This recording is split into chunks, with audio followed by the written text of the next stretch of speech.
Yes, dear students. Next is what is chemical equation? बेटा chemical equation क्या है?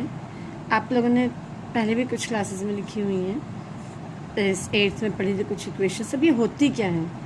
The short hand method of representing a chemical reaction in terms of symbols and formulas of different reactant and product is called chemical reaction. देखो, दो तरीके से इनको लिखा जा सकता है. इसको बोलते हैं short hand method of writing.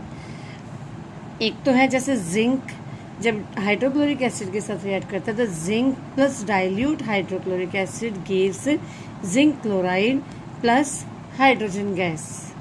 तो ये है वर्ड इक्वेशन.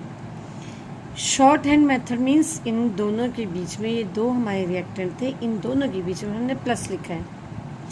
ऐसे we are having two products. In between the two products we are writing plus.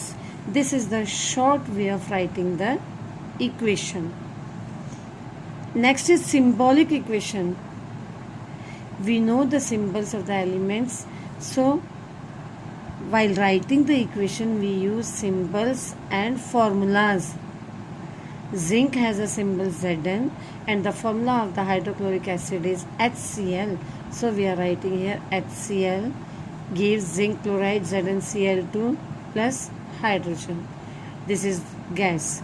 So this is the way of writing a chemical equation. Write the way of writing a chemical equation. कौन सा तरीका equation को लिखने का? Symbols and formulas of reactants are written on the left hand side. इधर देखो जो symbol है या फॉर्मूला है वो इस एरो के लेफ्ट हैंड साइड में आते हैं with plus sign between them. The symbols and formula of product are written on right hand side. Symbol और formulas ये right hand side में लिखे हुए हमने with plus sign between them. Arrow sign is put between the reactant and product. और reactant ये reactant हो गया, ये product हो गया, इसके बीच में what we are putting? Arrow sign. Now, what does the arrow sign indicates? Why don't we write equal to in place of arrow here?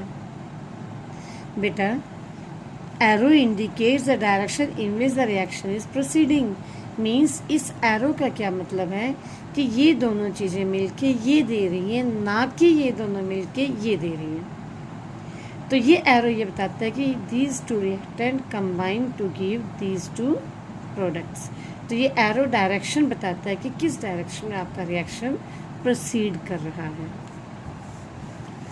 अब एक होती है अनबैलेंस्ड इक्वेशन और दूसरी होती है बैलेंस्ड इक्वेशन. बेटा अनबैलेंस्ड इक्वेशन को स्केलेटल इक्वेशन भी कहते हैं.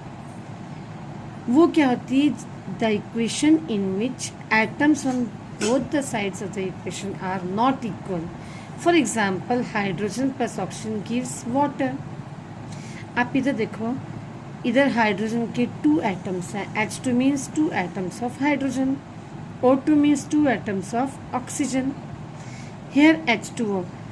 Water contain total 3 atoms in which 2 atoms of hydrogen and 1 atom of oxygen are there.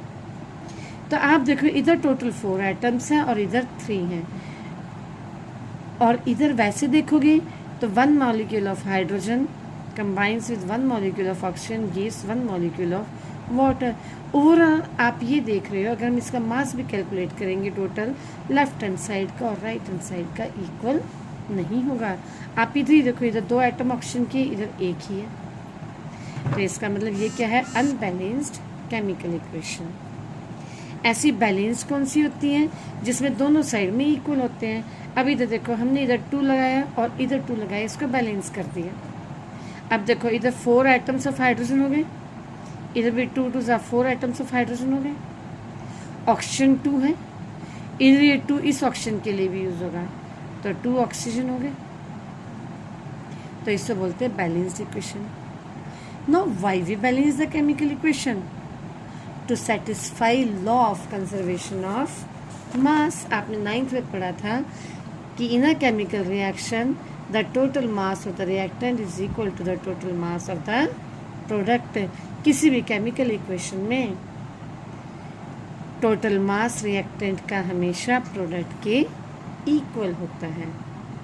This is law of conservation of mass.